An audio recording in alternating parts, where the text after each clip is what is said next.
Hey everyone, welcome back to my kitchen.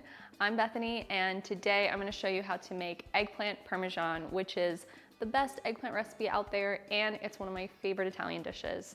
It's definitely a dish that's a little bit more involved, but it's always worth it in the end. So let's get right into it.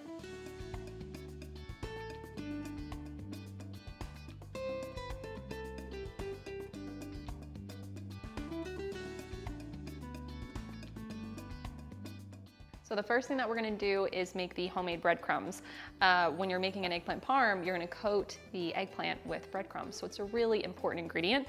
I like to use homemade breadcrumbs just because it gives it a more nice texture and flavor, and I can use whatever bread I want. So I just have some bread that I've toasted here, and I've just put it in a toaster, and you can also put it in the oven to toast it. I kind of like it to just dry out so that it's easy to kind of blend up. And I'm putting it in just a high-powered blender. You can also use a food processor too. I like to use the blender just because it has less parts that I have to deal with. So we're just gonna put these pieces of bread in here, break it up.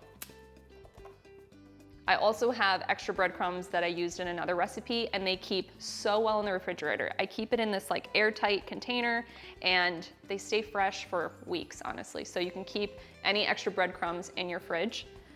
So we're gonna put the top on and we're just gonna turn this on for, about 10-15 seconds on high.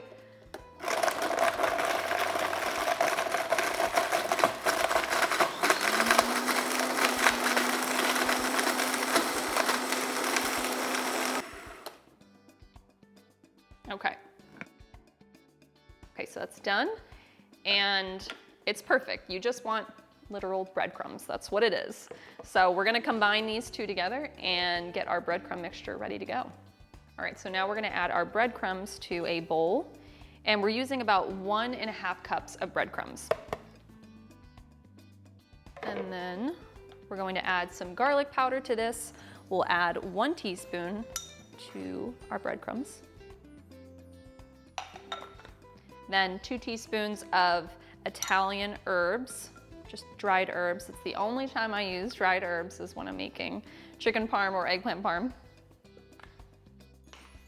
And then we'll need 1/2 teaspoon of salt and 1/2 teaspoon of black pepper.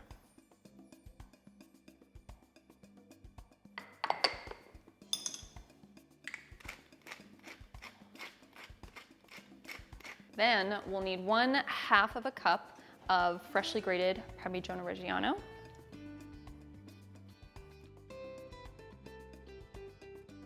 It is an eggplant parm without the parm. Now we're gonna mix this together.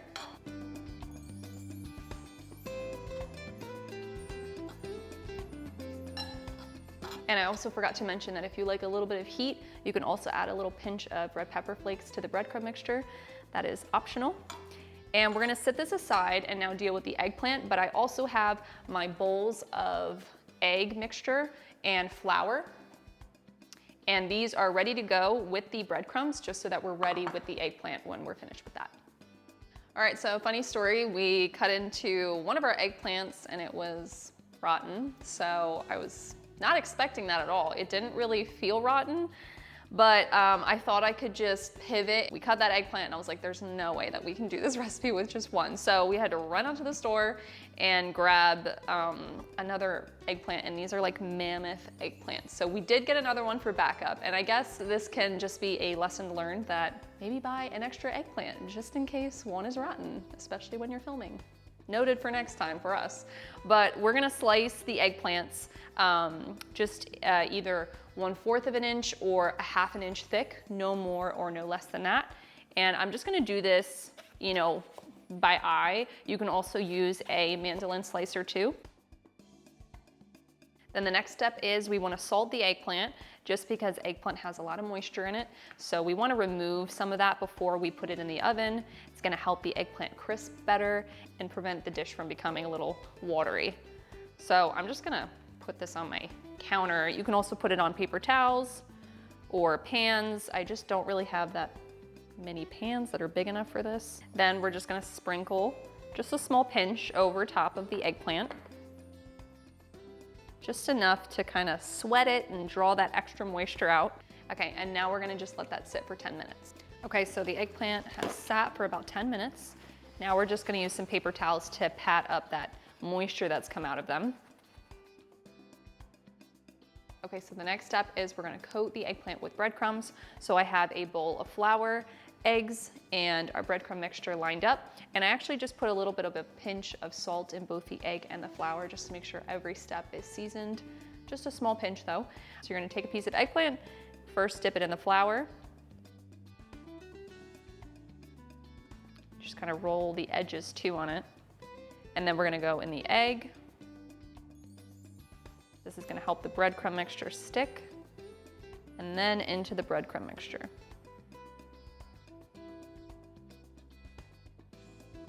Just kind of press it around in here. Maybe flip it a few times. Make sure it's coated, and then we'll lay it on a pan. And then you're gonna repeat these steps until you're done with the eggplant. Sometimes I do it until I run out of breadcrumbs because I'll have more eggplant than what I need. And then if you have a lot of breadcrumbs, you can actually freeze the breaded eggplant after it's been browned in the pan, and you can use it whenever you want to make eggplant parm, and you don't have to do the prep. So you can also do that too. Growing up, when my mom would make eggplant parm, it was like this whole day affair, and I understand because it's time consuming. She didn't want to make it again anytime soon, so she would just make a lot of it. And for me, I feel like I've kind of gotten this down to a science, so it's not too overwhelming for me. I've made this dish so many times, but it is a lot of different steps, but I feel like once you get used to it, it's not as overwhelming. So now that we've breaded the eggplant, the next thing that we need to do is brown the crust of it before we bake and layer it with the cheese. So I'm gonna show you two different methods for this.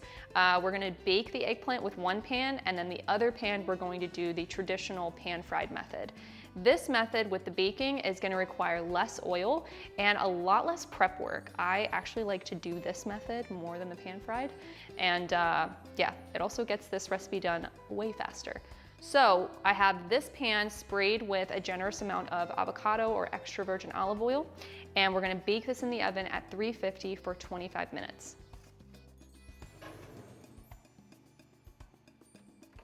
So if you don't want to bake the eggplant, you can also do the pan-fried method, which is the very traditional method for eggplant parmesan.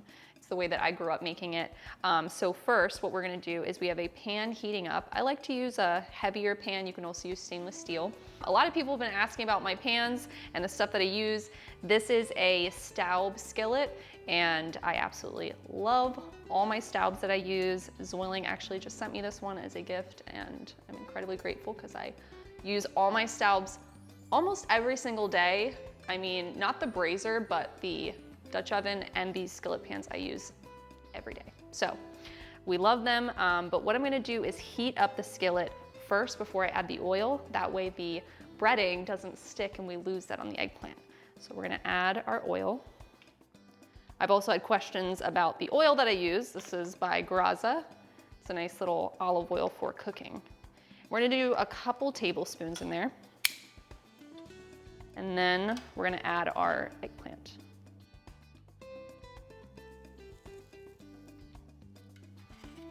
So we can hear that sizzle, that means it's hot. This smells amazing. You can smell the garlic and the herbs. And we're gonna just let this brown for about 2 to 3 minutes on each side. And you wanna make sure your pan is hot enough, but not burning, because we don't wanna burn the eggplant. And if it is burning, just remove it from the heat, let it cool down, and then bring it back.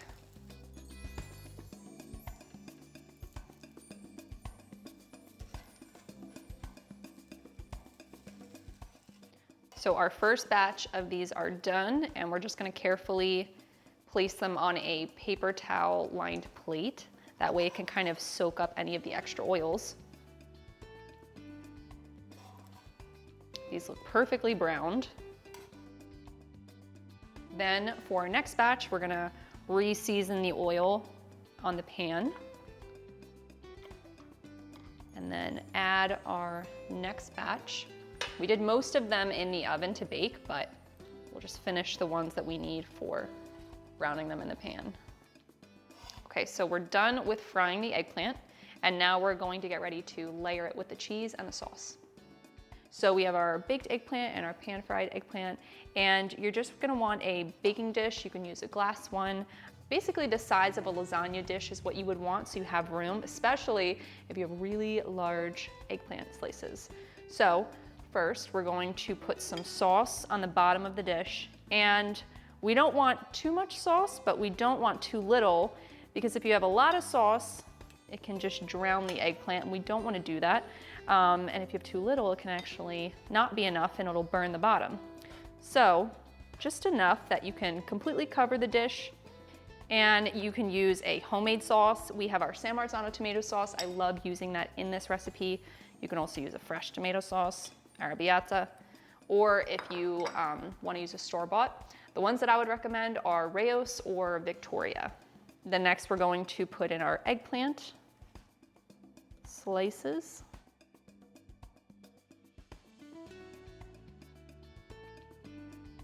Then after that, we're going to add the mozzarella cheese, some fresh slices over top.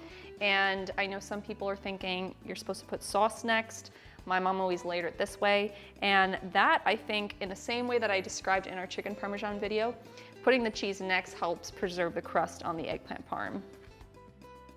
And I have to say, when you bake the eggplant, it's actually way crispier on the outside with the breading than the pan-fried method.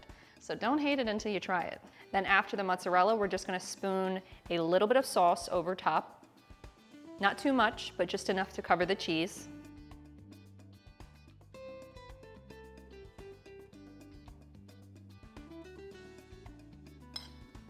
All right, and then after we spoon the sauce, we're going to finish it with Parmigiano Reggiano. Just a nice, generous dusting over each slice. And then next, we're going to repeat the layers until we're finished with everything.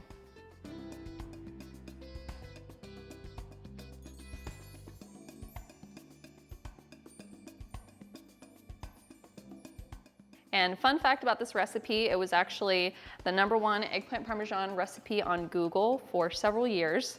It's not the #1 anymore, but that's just how Google works. But we've had hundreds of people review this recipe and they love it, and a lot of people say it's the best eggplant parm that they've ever had. So if you get to try this, I would love to hear what your opinion is of this recipe. Okay.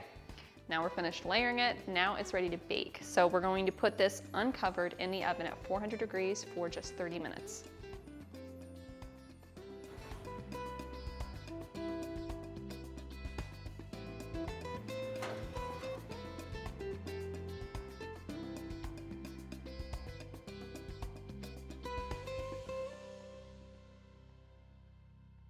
All right, so the eggplant Parmesan is ready and Drew is here to taste test, so we're gonna get right into it. Looks incredible.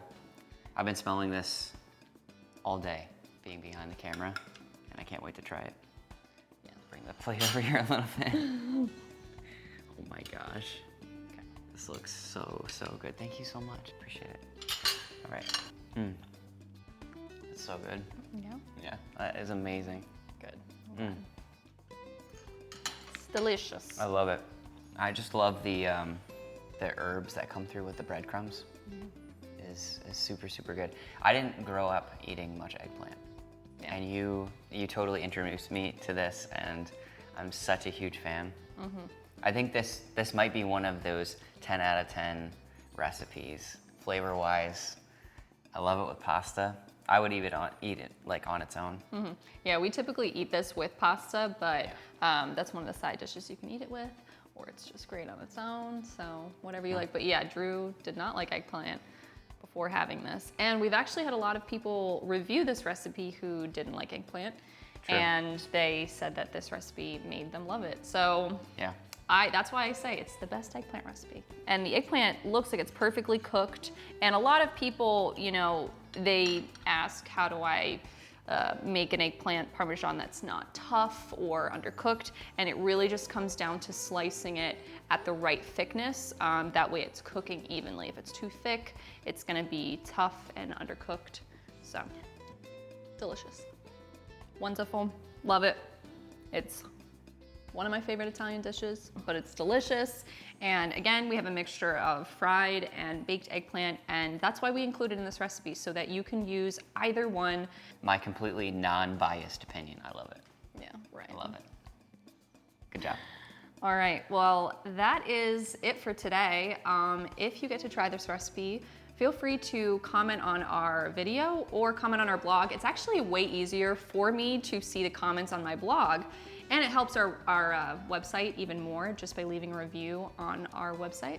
So you can do either one, and feel free to subscribe to our channel. I very rarely get to say that, but we really appreciate the support. It means so much. We've received so many kind comments since starting this channel just a few weeks ago, and it's been wonderful to just receive so much incredible feedback for what we're doing. And so the best way to, there's a fly. The best way to support us is to subscribe and comment. If this channel is your thing, you don't have to like it, you don't have to subscribe, but we appreciate it. All right. Well, we're talking a lot here, so we're going to we're gonna eat and enjoy this. But thanks so much for tuning in today, and we hope you love this recipe, because we certainly do. And we will catch you on the next recipe.